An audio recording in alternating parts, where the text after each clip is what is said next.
وما منع الناس ان يؤمنوا اذ جاءهم الہدی، اور لوگوں کو نہیں روکا ایمان لانے سے بعد اس کے کہ ان کے پاس ہدایت آ گئی، مگر اس بات نے، ایک بات تھی جو انہیں ایمان لانے سے روک دیتی تھی جبکہ ہدایت ان کے سامنے ہوتی تھی، الا،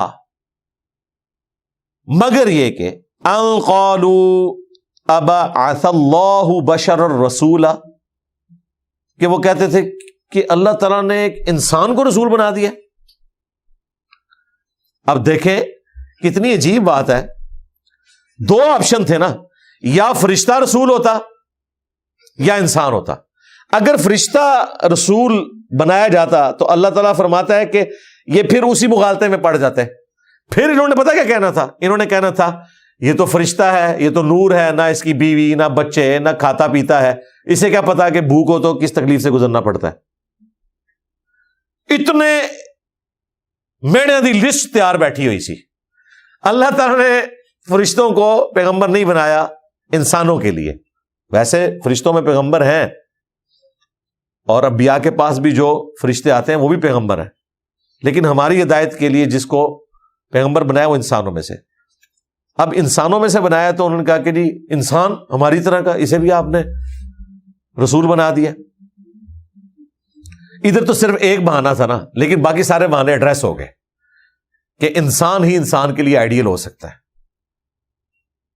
انسان جن تکلیف سے گزرتا ہے اس کے ماننے والے ایٹ لیسٹ یہ تسلی کر سکتے ہیں کہ ہمارے لیڈر کو بھی ان تکلیفوں سے گزرنا پڑا۔ نبی الاسلام کی 2 بیٹیوں کو ایک دن میں طلاق ہوئی، تکلیف سے گزرنا پڑا۔ خندق کے موقع کے اوپر صحابہ کرام نے بھوک کی وجہ سے ایک پتھر باندھا ہوا ہے پیٹ پہ، پیٹ کو تسلی دینے کے لیے، رسول اللہ نے 2 باندھے ہوئے، ٹھیک ہے، ساری تکلیفیں۔ بخاری مسلم میں آیا کہ مجھے تم میں سے 2 صحت مند جو مرد ہیں ان کے برابر اکیلے سر درد ہوتا ہے۔ نبی الاسلام کو سر درد اتنی تکلیف سے ہوتا تھا، ایک بندے کا سر درد بھی برداشت نہیں ہوتا، ڈبل کر دیا جائے تو آپ ذرا امیجن کر سکتے ہیں۔ احد کے موقع کے اوپر نبی الاسلام کے دانت شہید ہوئے، خون نکلا، بے ہوش ہو گئے، شہادت کی افواہ پھیل گئی۔ طائف کے موقع کے اوپر اتنا خون مبارک نکلا کہ مبارک جوتیاں خون سے بھر گئیں، بخاری مسلم میں رپورٹ ہوا۔ صحیح بخاری میں یہاں تک آیا کہ اوجڑی لا کر اونٹ کی سجدے کی حالت میں آپ کی گردن کے اوپر رکھ دی گئی۔ بخاری میں یہ بھی رپورٹ ہوا کہ آپ کے گلے میں چادر ڈالی گئی، اس زور سے کھینچی گئی کہ قریب تھا کہ مبارک آنکھیں باہر نکل آتی۔ یہ ساری تکلیفیں آپ کو کاٹنی پڑی، بھوک کی، پیاس کی، خون نکلنے کی۔ یار اندازہ کریں، 2 بچیوں کو تو طلاق ہوئی، ٹوٹل 4 بچیاں تھیں، ان میں سے 3 کو آپ نے اپنے ہاتھوں سے دفنایا، جوان شادی شدہ، اور ایک جو بچ گئی اس کو بھی بتا دیا گیا کہ 6 مہینے بعد اس نے فوت ہو جانا ہے، اور اس کے جو بچے ہیں حسن و حسین وہ بھی شہید کیے جائیں گے۔ پوری زندگی غموں سے عبارت ہے۔ اور بخاری مسلم میں آیا کہ اما عائشہ کہتی ہیں کہ ہمارے گھر بعض اوقات 1 مہینہ، بعض اوقات 2 مہینہ، 3 چاند بھی ہم دیکھ لیتے تھے، چولہا نہیں جلتا تھا، 2 کالی چیزوں پہ گزارا ہوتا تھا، کھجور اور پانی، 2 کھجوریں صبح کے وقت، 2 شام کے وقت، اور 1 پانی کا پیالہ صبح شام۔ یہ بھی نہ سمجھے کہ پانی بڑا وافر تھا، پانی بھی کئی کلومیٹر سے بھر کے لانا پڑتا تھا۔ اتنی تکلیف، تو ایک انسان ہی آئیڈیل ہو سکتا ہے دوسرے انسان کے لیے، اسی لیے اللہ تعالیٰ نے پیغمبروں کو انسان بنایا۔ قل انما انا بشر مثلکم، اگلی سورت اسی پہ اینڈ ہوگی، اے نبی تم فرما دو کہ انسان ہونے میں میں بھی تمہاری طرح ہوں۔ مرتبے کی بات نہیں ہو رہی ہے، فوراً مرتبے کے پیچھے چل پڑتے ہیں۔ مرتبہ تو کسی فرشتے کا بھی وہ نہیں ہے جو رسول اللہ کو حاصل ہے صلی اللہ علیہ وآلہ وسلم، کیونکہ اللہ کے محبوب علیہ السلام اشرف الانبیاء ہیں اور مخلوق میں سب سے افضل ترین ہے، اور آپ صلی اللہ علیہ وآلہ وسلم کا بشر ہونا یہ انسانیت کے لیے فخر کی بات ہے کہ اللہ کے محبوب بشر ہے۔ آپ کو وہ والا نور ماننے سے آپ کی تنقیص ہی لازم آئے گی، کیونکہ آپ انسانوں سے نکال کے فرشتوں کی کیٹیگری میں ڈال رہے ہیں۔ فرشتے تو گناہ کا مادہ ہی نہیں رکھتے، اور انسان اللہ کے خوف کی وجہ سے باوجود اس کے کہ وہ گناہ پر قادر ہے بچ جاتا ہے۔ یہ بڑی فضیلت ہے۔ اور پیغمبروں کے ساتھ بھی وہ ساری چیزیں اٹیچ ہوتی ہیں، وہ اللہ کے خوف کی وجہ سے بچتے ہیں۔ ذہن میں رکھیے گا، یہ نہیں ہے کہ پیغمبر جو ہے وہ کسی ایسی لذت کی طرف اٹریکٹ نہیں ہوتے ہیں لیکن بچ جاتے ہیں اللہ کے خوف کی وجہ سے۔ قرآن میں ہے اس عورت نے یوسف کا قصد کیا، یوسف بھی قصد کر لیتا اگر اپنے رب کی برہان نہ دیکھتا۔ تو یہ ذہن میں رکھیے گا، چونکہ زمین پر انسان آباد ہے، پیغمبر انسانوں میں سے ہوگا، تو اللہ تعالیٰ فرما رہا ہے کہ یہ بات جو ایک آئیڈیل چیز تھی، اس کو انہوں نے بہانہ بنا لیا کہ ایک بشر کو اللہ نے رسول بنا دیا۔ بشر نہ ہوتا، فرشتہ ہوتا تو انہوں نے کہنا تھا اس کو کیوں بنا دیا؟ یہ ہمارا آئیڈیل کیسے ہو سکتا ہے؟ اس کو پنجابی میں کہتے ہیں آٹا گوندیا ہلدی کیوں ہے؟ بھائی آٹا گوندا جائے گا تو ہلنا تو پڑے گا، دونوں میں سے ایک آپشن تو ہوگا۔ تو اللہ تعالیٰ نے اس چیز کو اڈاپٹ کیا کہ ٹھیک ہے بشر کو بنایا جائے۔ اب دیکھیں یہ بیماری کس شکل میں آئی اس امت کے اندر، اس کا ریورس ہو گیا۔ کافروں نے کہا نا کہ ایک بشر کو رسول بنا دیا، یہاں لوگوں نے کہا کہ دیکھو یہ کافروں کا عقیدہ ہے کہ رسول جو ہے وہ بشر ہوتے ہیں، اندازہ کرو۔ حالانکہ اوپر آپ سن چکے اللہ تعالیٰ کہہ رہا ہے قل سبحان ربی هل کنت الا بشر رسولا، اے نبی تم فرماؤ پاک ہے میرا رب، میں تو سوائے اس کے کچھ نہیں ہوں کہ بشر ہوں، رسول ہوں۔ یعنی اللہ تعالیٰ تو کہہ رہے ہیں نبی ان سے فرماؤ میں بشر ہوں، اور یہ کہہ رہے ہیں کہ جی یہ کافروں کا عقیدہ تھا۔ کافروں کا عقیدہ نہیں تھا، کافر اس اعتبار سے تو حق گو تھے کہ وہ مانتے تھے کہ یہ انسان ہے۔ انہوں نے کیا کہا کہ ہم نے تو نہیں ماننا، لہذا نبی الاسلام کو نور من نور اللہ کہہ دو۔ بیماری ایک ہی ہے، کافروں نے کہا کہ اس لیے نہیں مان رہے کہ یہ بشر ہے، مسلمانوں نے کہا کہ ہم بشر اس لیے نہیں مان رہے کہ فضیلت کم ہو جائے گی، لہذا یہ کافروں کا عقیدہ ہے کہ یہ بشر ہے، بشریت سے باہر نکال دو ان کو۔ اور وہ حدیث مسند احمد کی لے کے آتے ہیں کہ نبی الاسلام نے کہا کہ میں اللہ کے ہاں خاتم النبیین اس وقت لکھا ہوا تھا جب آدم علیہ السلام ابھی روح اور جسم کے درمیان تھے۔ اللہ کے ہاں ہمیشہ سے ظاہر ہے پیغمبر ہوتا ہے۔ میں دعائے ابراہیم ہوں، میں عیسیٰ کی بشارت ہوں، میں اپنی ماں کا وہ خواب ہوں جو انہوں نے میری پیدائش کے وقت دیکھا کہ ان کے لیے ایک نور ظاہر ہوا جس سے شام کے محلات بھی روشن ہو گئے۔ شام کے محلات روشن ہو گئے۔ نبی علیہ السلام کی پیدائش کے وقت ان کی والدہ محترمہ سیدہ آمنہ سلام اللہ علیہا نے خواب دیکھا۔ وہ کہتے ہیں یہ اس بات کی دلیل ہے کہ نبی علیہ السلام نور ہے۔ یہ روحانی ایک تجربہ تھا کہ آپ سے نور ظاہر ہوگا، یہ نور ہدایت ہے۔ قرآن میں بھی آیا قد جاءکم من اللہ نور و کتاب مبین، بے شک تمہارے پاس اللہ تعالیٰ کی طرف سے ایک نور اور روشن کتاب آ گئی۔ اس آیت مبارکہ سورۃ المائدہ کی آیت نمبر 15 کے کانٹیکسٹ میں امام ابن جریر طبری نے تفسیر ابن جریر میں لکھا ہے کہ یہاں نور سے مراد رسول اللہ کی ذات ہے، نور ہدایت۔ انا ارسلناک شاہدا و مبشرا و نذیرا، بے شک ہم نے اے محبوب صلی اللہ علیہ وآلہ وسلم آپ کو بنایا، گواہ بنا کر بھیجا، امت کے اوپر گواہ ہے، اور خوشخبری دیتا ہوا اور ڈر سناتا ہوا۔ وَدَاعِيًا إِلَى اللَّهِ بِإِذْنِهِ وَسِرَاجًا مُنِيرًا، اور ہم نے اللہ کی طرف دعوت دینے والا آپ کو بنا کر بھیجا، اور اللہ کے اذن سے ایسا سورج بنایا ہے جو لوگوں کو چمکا دیتا ہے۔ یہ ساری باتیں لٹریچر کی زبان میں ہو رہی ہیں کہ آپ نور ہدایت ہیں۔ بخاری بھی نور ہدایت ہے، مسلم بھی، قرآن بھی، اہل بیت بھی، صحابہ بھی، سب نور ہدایت ہے، اس سے کسی کو انکار نہیں ہے۔ لیکن اسپیشی کی بات ہوگی تو نبی علیہ السلام انسان ہے، کیونکہ نور کو اگر زخم لگے تو خون نہیں نکلتا، نبی علیہ السلام کا خون نکلا۔ آپ کا بیٹا ابراہیم 2.25 سال کی عمر میں فوت ہوا، آپ کی مبارک آنکھوں سے آنسو نکلے، آپ کے دانت غزوہ احد پہ شہید ہوئے، اتنا خون نکلا کہ آپ بے ہوش ہو گئے۔ وہ ساری کیفیات جو انسان کے اوپر طاری ہوتی ہیں وہ آپ پر ہوتی تھی۔ فاقہ آتا تھا تو تکلیف ہوتی تھی، کھانا پینا کرتے تھے اور کھانے پینے کے بعد حاجت بھی ہوتی تھی۔ وہ ساری چیزیں جو ایک انسان کے ساتھ اٹیچ ہیں وہ پیغمبر کے ساتھ اٹیچ تھی، اسی لیے ہمارے لیے آئیڈیل ہے۔ تو یہ کافروں نے جو بات کی نا، اللہ تعالیٰ نے کافروں کی بات کو انڈورس کیا ہے کہ بالکل ٹھیک کہہ رہے ہو تم کہ بشر کو رسول بنایا۔ جو اعتراض تم کر رہے ہو نا کہ بشر رسول کیوں بن گیا، تو اللہ کی یہ مرضی ہے کہ اس نے بشر ہی کو رسول بنانا ہے، کیوں؟ وہ اب جواب آ رہا ہے۔ قل، اے نبی فرماؤ، لو کان فی الارض ملائکۃ یمشون مطمئنین،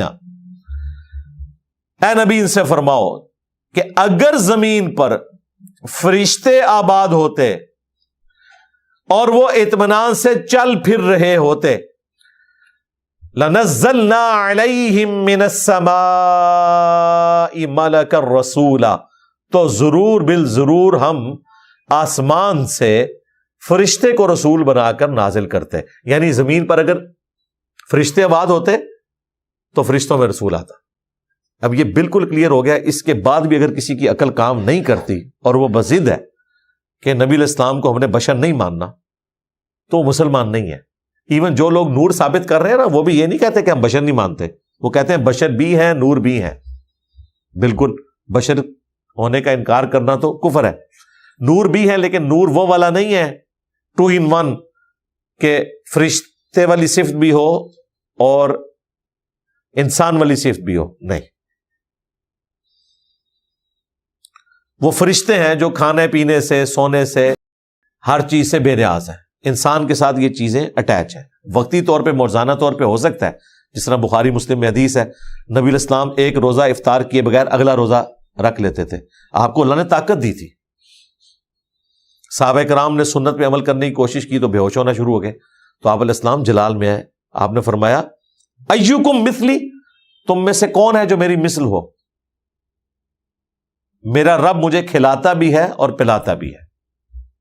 اچھا، یہاں تو ہونا چاہیے تھا مجھے کھانے پینے کی حاجت ہی نہیں ہے، کتنے گیا دماغ میرا؟ نبی علیہ السلام کہہ رہے ہیں میرا رب مجھے کھلاتا بھی ہے، پلاتا بھی ہے۔ تم میری جو نقل اتار رہے ہو نا کہ تم بغیر افطار کیے اگلا روزہ کنٹینیوس، تو تمہارا معاملہ الگ ہے۔ مجھے اللہ تعالیٰ روحانی طور پر یہ سب کچھ کروا دیتا ہے۔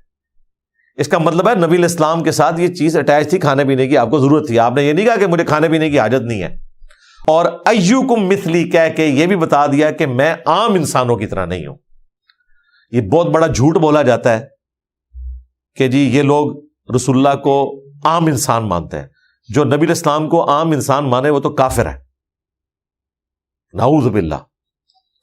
نبی علیہ السلام اسپیشی میں انسان ہے، باقی کوئی چیز انسانوں والی نہیں ہے۔ انسانیت کو ناز ہے آپ کی کوالٹیز کے اوپر۔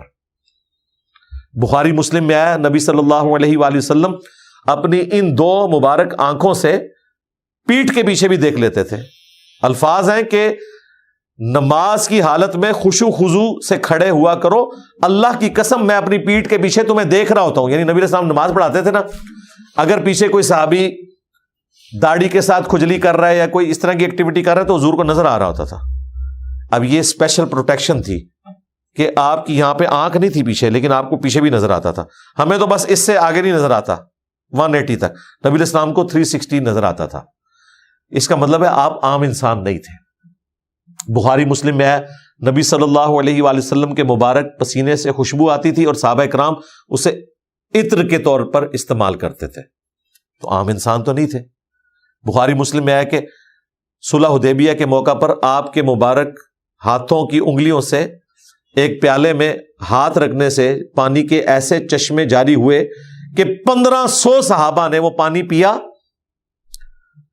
مشکیزوں میں سٹور کیا، جانوروں کو بلایا، اور ابھی بھی وہ پیالہ ختم نہیں ہو رہا تھا۔ یہ معجزہ موسیٰ علیہ السلام کے عصا لگ کر پتھر سے چشمہ نکلنے سے بڑا معجزہ ہے، کیونکہ پتھر سے تو چشمہ نکل آتا ہے، گوشت میں سے چشمہ نہیں نکلتا، اگرچہ وہ بھی ایک معجزہ تھا، لیکن اس کی پھر بھی کوئی فزیکل ریزن کسی اور شکل میں کوئی دکھائی جا سکتی ہے، لیکن اس کی کوئی مثال نہیں بیان کی جا سکتی۔ اسی طریقے سے صحیح بخاری اور مسلم میں آیا، نبی علیہ السلام سورج گرہن کی نماز پڑھا رہے تھے، چند قدم آگے چلے، ہاتھ اوپر بلند کیا، پھر واپس کیا۔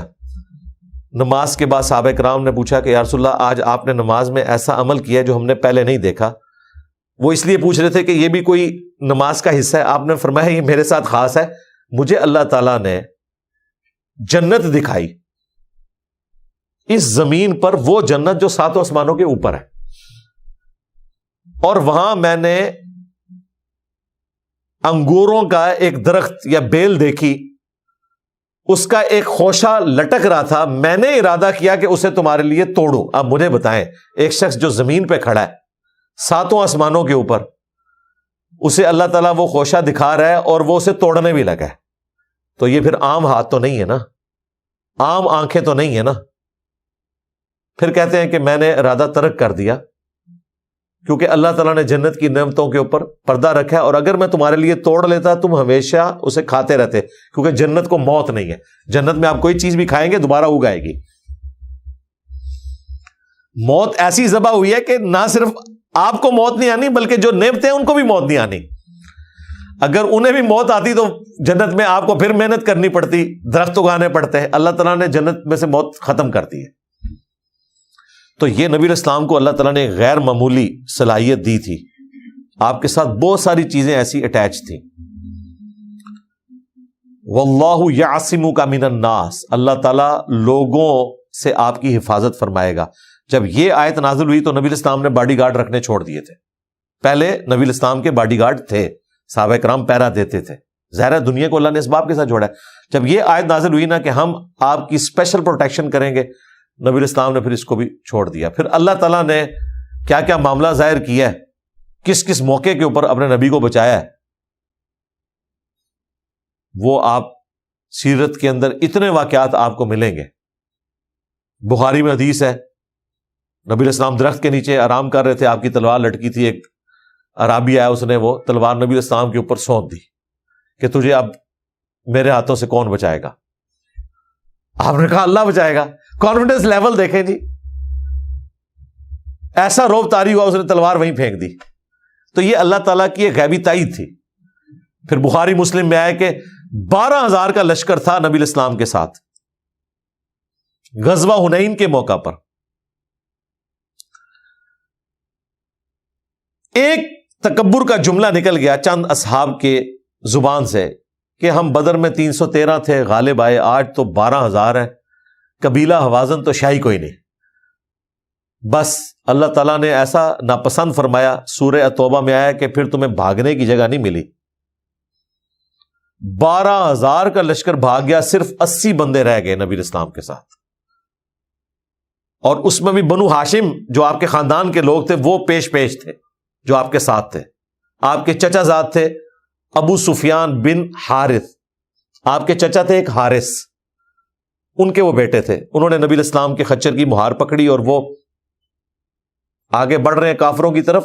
نبی علیہ السلام کا خچر سب سے آگے ہے، 80 بندے بھی حضور کے پیچھے چھپے ہوئے ہیں آپ کی پناہ میں، اور آپ اکیلے آگے بڑھ رہے ہیں۔ انا النبی لا کذب، انا ابن عبد المطلب، میں نبی ہوں اس میں کوئی شک نہیں، میں عبد المطلب کا بیٹا ہوں اس میں کوئی شک نہیں۔ پھر بخاری مسلم کے الفاظ ہے، آپ نے زمین سے ایک کنکری کیونکہ مٹھی بھری اور یوں کافروں کی طرف پھینکی، ان کے چہرے جھلس گئے، آنکھیں اندھی ہو گئی اور پیٹ پھیر کر وہ بھاگ گئے۔ یہ معجزہ ظاہر ہوا۔ اب یہ ایک ایکسٹرا آرڈنری چیز تھی۔ اسی طریقے سے صحیح مسلم میں حدیث ہے، جابر بن عبداللہ کہتے ہیں ہم ایک سفر میں تھے، نبی صلی اللہ علیہ وآلہ وسلم کو حاجت کے لیے جانا تھا، تو آپ علیہ السلام 2 درختوں کے پاس گئے اور ان کی شاخوں کو یوں پکڑا جس طرح کسی جانور کا کان پکڑا جاتا ہے نا، اور کہا کہ تم اللہ کے نبی کے لیے جمع ہو جاؤ۔ تو وہ 2 درخت جڑوں سمیت چلتے ہوئے اکٹھے ہوئے، ان کے پیچھے نبی علیہ السلام نے رفع حاجت کی، اور جب آپ فارغ ہوئے تو وہ دوبارہ درخت واپس چلے گئے۔ یہ مسلم شریف میں حدیث ہے۔ بخاری مسلم میں حدیث ہے کہ مدینہ شریف میں قحط کی صورتحال تھی. ایک صحابی جمعے کے خطبے میں کھڑے ہوئے اور کہا یا رسول اللہ ہمارے جانور بھی ہلاک ہو گئے, آپ ہمارے لیے دعا کریں کہ اللہ تعالیٰ ہمیں بارش دے. نبی علیہ السلام نے دعا فرمائی.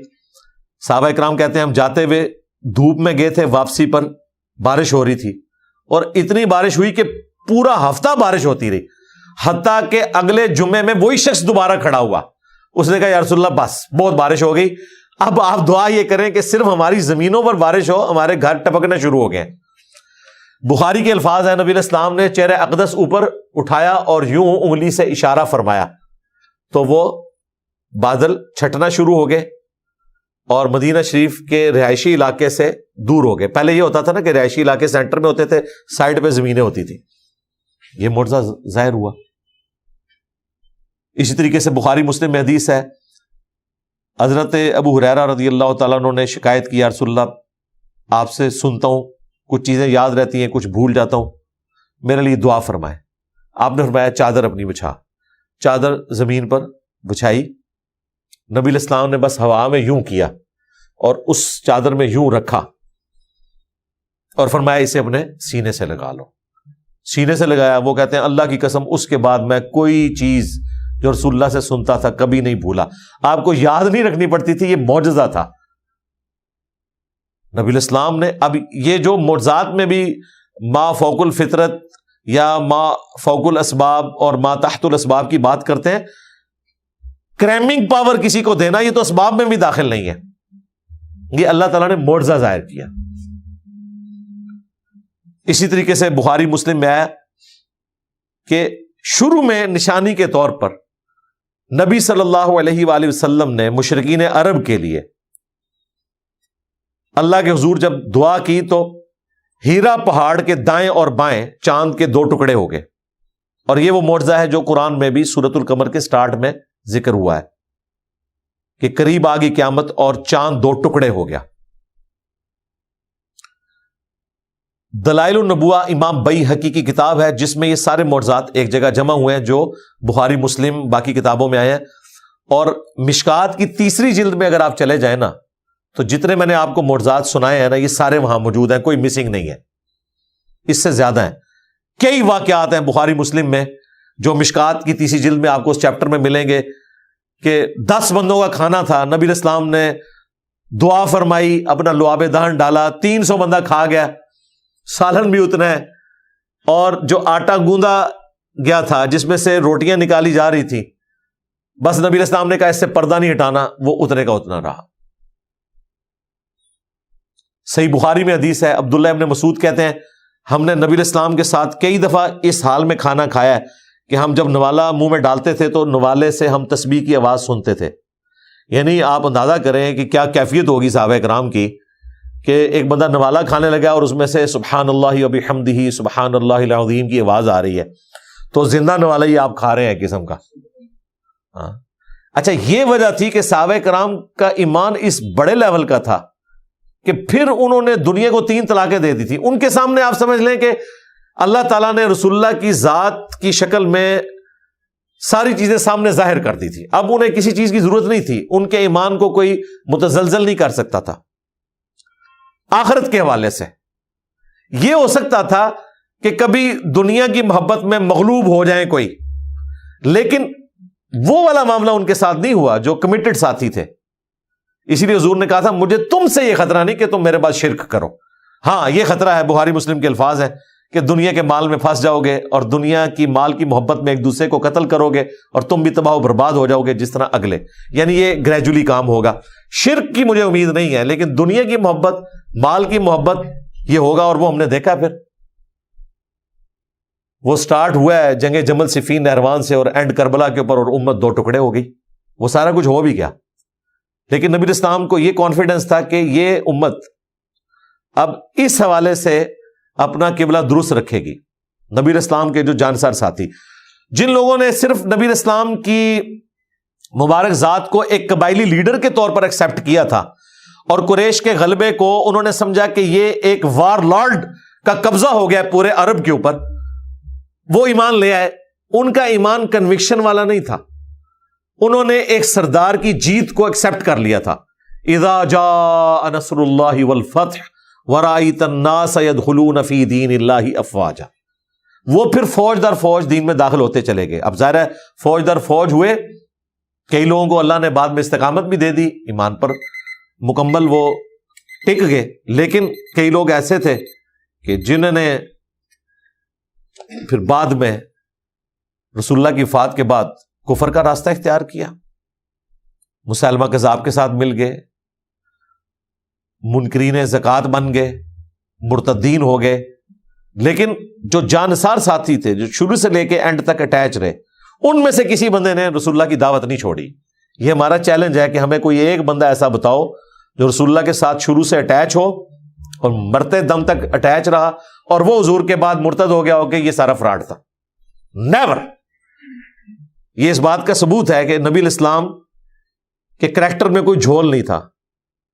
رسول اللہ کی ذات کے اوپر اتنے کیمرے فٹ تھے, کسی اور بندے کے اوپر اتنے کیمرے فٹ نہیں تھے صحابہ کرام کی شکل میں.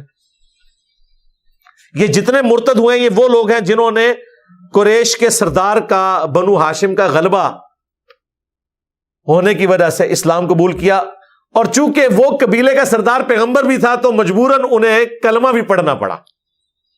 بعد میں اللہ نے استقامت بھی دے دی اور بعض لوگ دوبارہ واپس اسی کفر کی طرف چلے گئے. لیکن رسول اللہ کے بعد بھی آپ دیکھیں کہ لوگوں نے دعوی نبوت کیا ہے. اسی لیے حضرت ابوبکر صدیق رضی اللہ تعالیٰ عنہ نے ایک دفعہ صحابہ کرام سے کہا کہ دیکھو حضور کی دعوت کی برکت کہ شرک کیسا سرزمین عرب سے ختم ہوا ہے کہ حضور کے جانے کے بعد لوگ کافر ہو رہے ہیں لیکن مشرک نہیں ہو رہے. دعوی نبوت کر رہے تھے, بتوں کی پوجا دوبارہ نہیں کی انہوں نے. یعنی جو دعوی نبوت کرنے والے تھے وہ کہہ رہے تھے ہم اللہ کی طرف سے آئے, یعنی بت سارے فارغ ہو گئے. تو اتنی برکت ضرور ظاہر ہوئی اس حوالے سے کہ جو لوگ مرتد بھی ہوئے ایٹ لیسٹ انہوں نے خدا کا انکار نہیں کیا, بت پرستی کی طرف نہیں گئے. اور رہے یہ لوگ, ان کے بارے میں حضور نے پہلے ہی بتا دیا تھا. المستدرک للحاکم میں حدیث ہے, سنن دارمی میں موجود ہے, نبی الاسلام نے آیت تلاوت کی اذا جاء نصر اللہ والفتح ورأیت الناس يدخلون فی دین اللہ افواجا, اور پھر فرمایا ان قریب میری وفات کے بعد بھی لوگ اسی طریقے سے گروہ در گروہ دین چھوڑ بھی جائیں گے. لیکن دوسری طرف صحابہ کرام کی مختصر جماعت اتنی کانفیڈنٹ, پیرلل میں نہ صرف حضرت ابوبکر صدیق رضی اللہ تعالیٰ عنہ نے عرب کے انٹرنل فتنوں کے اوپر قبضہ پایا, منکرین زکوٰۃ ہوں, مسلمہ کذاب ہو, بلکہ پیرلل میں رومنس کی طرف بھی فوجیں بھیجی, پرشینز کی طرف بھی. 2.5 سالوں کے اندر اتنا کچھ کر دکھایا کہ حضرت عمر کے دور تک معاملات بالکل سیدھے ہو چکے تھے. جنگ قادسیہ اور یرموک اسی سال ہوئی ہے جس سال حضرت ابوبکر فوت ہوئے ہیں. یہ نہ سمجھے کہ حضرت عمر نے کوئی 8-10 سال محنت کی ہے تو یہ رومنز اور پرشینز گرے ہیں, یہ تو تاج ان کے سر پہ سج گیا نا. ادروائز آدھا پرشیا تو فتح ہو چکا تھا حضرت ابوبکر کے دور میں, اور رومن امپائر کی طرف بھی حضرت ابوبکر نہیں بھیجی تھی. اسی سال اگست کے مہینے میں ہوئی ہے جنگ یرموک, اور دسمبر میں جا کے جنگ قادسیہ ہوئی ہے 13 ہجری کے اندر, اور حضور کی وفات کب ہوئی ہے 11 ہجری کے سٹارٹ میں. 13 ہجری کا مطلب ہے کہ 13 سالوں میں سپر پاورز گر گئی, اور اس سے پہلے بھی مکے میں 13 سال ہی تھے حضور کے, اس میں صرف 125 بندے مسلمان تھے, اور اگلے 13 سال میں سپر پاورز بھی گر گئی. اور یہ حضور کو بتایا گیا تھا, مسلم میں حدیث ہے کہ مجھے خواب میں اللہ تعالیٰ نے دکھایا کہ زمین کے خزانوں کی چابیاں مجھے دے دی گئی ہیں. اور اس کی تشریح بخاری مسلم میں حضرت ابو ہریرہ کہہ رہے ہیں کہ وہ جو دکھایا گیا تھا آج تم اس سے نفع حاصل کر رہے ہو, رومنز اور پرشینز کے خزانے. وہ بریلویوں نے اسے روحانی بنا کے تو پتہ نہیں کیا نکال دیا, اور کیا رزلٹ نکالا وہ بخاری مسلم میں موجود ہے. اس سے مراد تھا کہ میری امت کے لیے رومنز اور پرشینز کے خزانے اللہ تعالیٰ کھول دے گا, فتوحات وہاں تک پہنچیں گی. اللہ تعالیٰ قیامت والے دن ہمیں اپنے محبوب صلی اللہ علیہ وآلہ وسلم کی شفاعت نصیب فرمائے. سبحانک اللہم وبحمدک اشہد ان لا الہ الا انت استغفرک واتوب الیک وما علینا الا البلاغ المبین. جزاکم اللہ خیرا.